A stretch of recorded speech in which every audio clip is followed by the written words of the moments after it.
Hello, everyone, and welcome back to True Crime Guru. And the case that I have for you today is a strange one, with a lot of rumors and speculation that will leave your head spinning. In the early morning hours of March 16th, 2007, 24-year-old Sergeant Patrick Rust with the U.S. Army was last seen leaving a bar in Watertown, New York, and then basically just disappeared. Until 6 months later, when a farmer would discover Patrick's skeletal remains in a field only a few miles away from the bar that he was last seen at. Even though his cause and manner of death was never determined, a lot of people believe that Sergeant Rust was met with evil that night.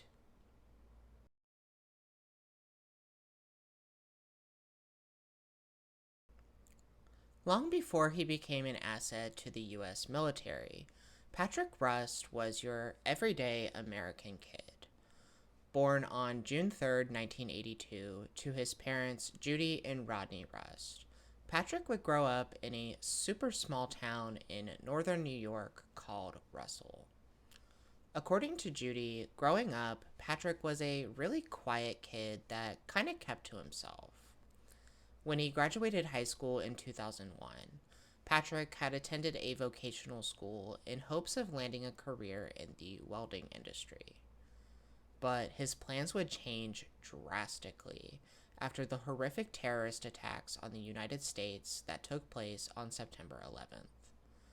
After that heartbreaking day, Patrick felt a new calling to serve his country in the U.S. Armed Forces and enlisted in May of 2002.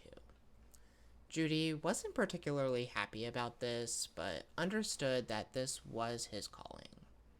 And Patrick would go on to have a remarkable career in the Army. He was stationed at Fort Drum, which is only about an hour away from his hometown, and was a part of the 10th Mountain Division, which specialized in cold weather warfare. Patrick served a tour in Iraq from April of 2003 until November of 2004, where he was responsible for guarding the perimeter of an army post.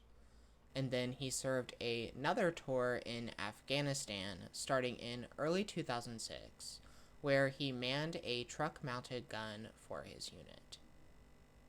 Patrick enjoyed being in the Army and was looking to make a career out of it. Judy told NBC News, quote, "He loved being in the Army. It was his first taste of the outside world, and he loved seeing all different places." End quote. And according to reporting done by David Champagne for the Watertown Daily Times, his superiors would also say that Patrick was a good soldier and their, quote, go-to guy even for the most mundane tasks, end quote. When Patrick returned to Fort Drum after his tour in Afghanistan in January of 2007, it wasn't long before he received news that he was going to be transferred in June of that year to Fort Lewis in Washington, where he was going to be trained as a staff sergeant. Judy said that Patrick was over the moon about this opportunity, and that the last time she spoke with him, he seemed to be in good spirits. He had also shared some news with Judy that she didn't necessarily think was the best idea. Patrick informed her that he had made the decision to move into an off-base apartment that he was going to be sharing with another soldier. Judy told NBC News that she didn't really think that this was the best idea, especially since Patrick was about to leave anyways. And as a mom, she just felt that he was safer on base. But nevertheless, the two said their I love yous and goodbyes. Little did Judy know, Patrick would disappear just 2 days after this conversation. On March 15th, 2007, Patrick and his roommate, who I will call Mark, had decided to make a trip to the local mall. They were there for a few hours. Patrick had purchased a couple of video games, and then the two had dinner. It was also during this time that at some point Patrick had spoken with two other soldiers on the phone. It's unclear exactly what was said, but it does become important later on. Once they were done, Mark decided that he wanted to go to the tanning salon, and Patrick didn't want to tan nor wait around for Mark to be done, so he decided to just head home. The next time that Patrick would be seen was around 9 p.m. at a bar in Watertown called the Clueless Tavern. Now, some sources have said that this was exclusively a gay bar, but some said that it was just a place that gay people tended to hang out at. They do have what appears to be a pride flag on their sign, so I think we can conclude that the bar was at least gay friendly.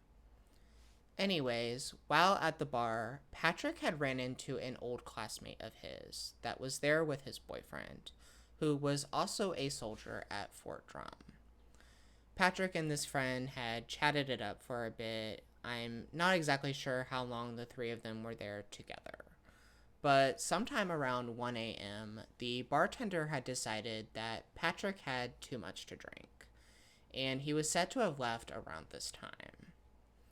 Now, Patrick's apartment was only like a 5-minute walk from here, so it is surmised that he was headed in that direction after leaving the bar. He would have a phone conversation with a friend that only lasted a few minutes, around 1:30. But what happened after this is still a mystery. Around 5 a.m., realizing that Patrick had not come home, Mark says that he tried to call him and see what's up. But he says that he was not able to reach Patrick and would end up notifying Patrick's superior that he would not be making it to the 7 a.m. roll call. Judy had not heard from Patrick either, and was surprised when she receives a call from his superior notifying her that her son had been listed as AWOL, or away without official leave. Judy knew that this was not right. Patrick was so dedicated to the Army, and the idea of him deserting his duties was not even in the question. So she had filed a missing persons report with the Watertown Police Department, who had initiated an investigation alongside an investigation that was already being conducted by the Army Criminal Investigation Division. Quickly, investigators start to find some holes in Mark's story. They find no record of Mark ever trying to call Patrick on the morning that he went missing like he said he did. They also find it strange that Mark had notified Patrick's superior that he was not going to make that 7 a.m. roll call, because how did he know that he wasn't going to be there? For all he knew, Patrick may have gotten an early start or could have slept somewhere else. Now, to play devil's advocate, he could just not have wanted Patrick to get in trouble, and that could very well be why he called. But what I cannot give Mark the benefit of the doubt for is something that he would say to investigators in an interview. When asked if he knew where Patrick was, he said no, but, quote, "If I had $27,000 in the bank, I would be in Canada if I was not already dead," end quote. Understandably, this raised some eyebrows with investigators. $27,000 is a pretty specific amount, and how did Mark know that Patrick had that much money? I don't know if this is something that Patrick was open about, because, well, some people are and some people aren't. But we do know that Patrick was an overall quiet person, so I doubt that he was going around telling everybody how much money he had. Investigators would also come to find that Patrick's MyPay account, which is a banking service for military personnel, was accessed on March 30th and then again on April 27th. And since this is a service through the government we're talking about, it would have been pretty difficult for someone besides Patrick to have accessed it. But albeit, not impossible. Which really raises the question, is this how Mark knew about Patrick's financial situation? While the investigators were looking into the roommate, several soldiers from Patrick's unit were working tirelessly to help find him.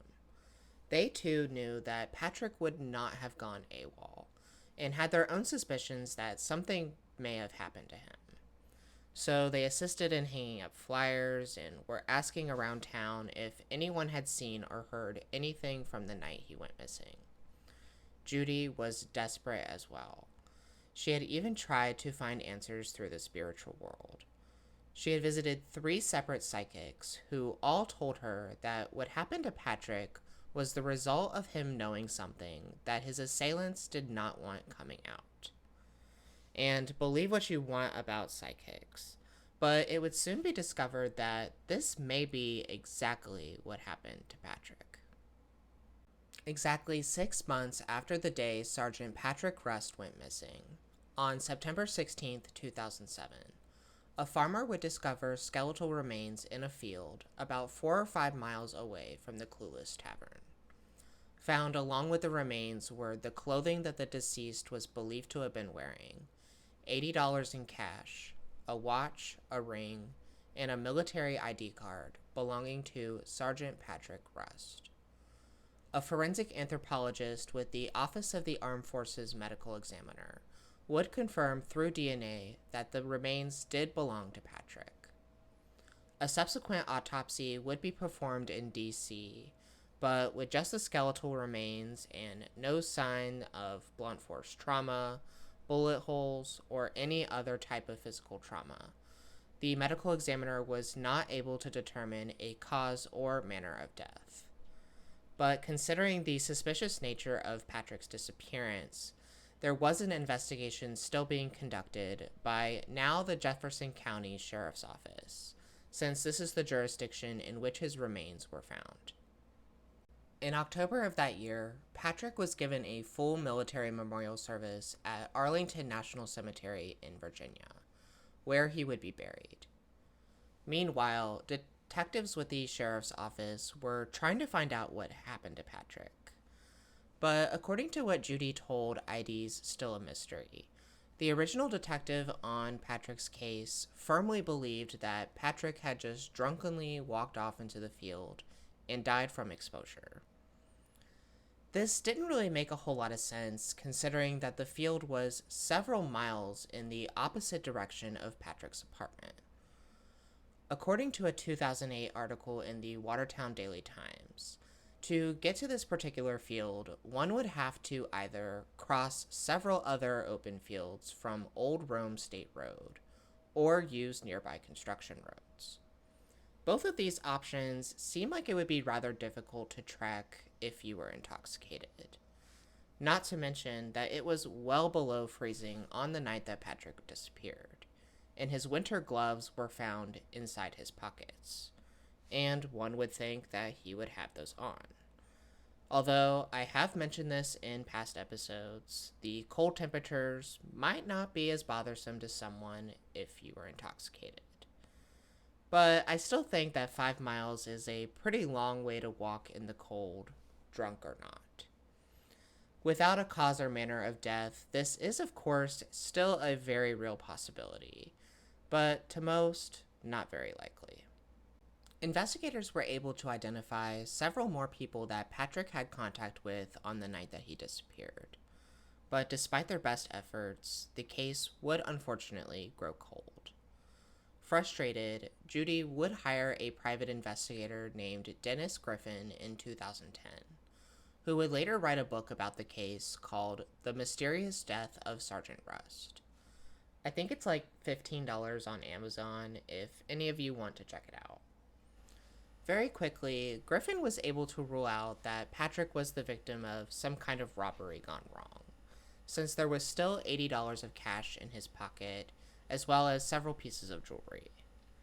But one thing that was missing from Patrick were his dog tags, leaving Griffin to believe that whatever happened to him may have been more personal. Now, if you remember those 2 soldiers that Patrick had spoken with on the phone while at the mall, Griffin would discover that these same two soldiers had told military investigators that they had spoken with Patrick that night, and that he had asked them for a ride home from the bar. Griffin found this to be suspicious because, as I mentioned, this was only like a 5-minute walk for Patrick. Now, of course, he was at least somewhat intoxicated, and maybe he was concerned about being cited for a public intox or a drunken disorderly or something, which would, of course, impact his career in the military. But Griffin couldn't help but wonder if maybe these soldiers and Patrick had previously arranged to meet up, and then something occurred. According to what Dennis Griffin and reporter John O'Brien told Still a Mystery, at some point, a girlfriend of one of Patrick's friends, who was allegedly a drug dealer, had come forward and said that this friend had asked her to provide an alibi for him on the day of Patrick's disappearance. I don't know if this friend is one of the two previously mentioned soldiers, but another girlfriend would come forward and say that this same guy told her that he and some acquaintances were previously involved in some kind of illegal activity, and they were afraid that one of them was going to rat. So he and the others had taken him to a secluded area and beat him to death. Which sounds extremely ominous and does align with what the psychics had told Judy following Patrick's disappearance. But apparently, the investigators at the time had discounted this girl's story because she had a history of substance use, which is unfortunately something that we see all the time. But at the same time, I really don't see a whole lot of reason for this girl to have lied about this. And with all these stories, there were a lot of rumors circulated that Patrick was involved in doing and selling drugs. But I want to make it clear that there is no actual evidence corroborating this, and these are, in fact, just rumors. While I think that this could be possible, I find it hard to believe that Patrick would jeopardize his military career, which he was very devoted to.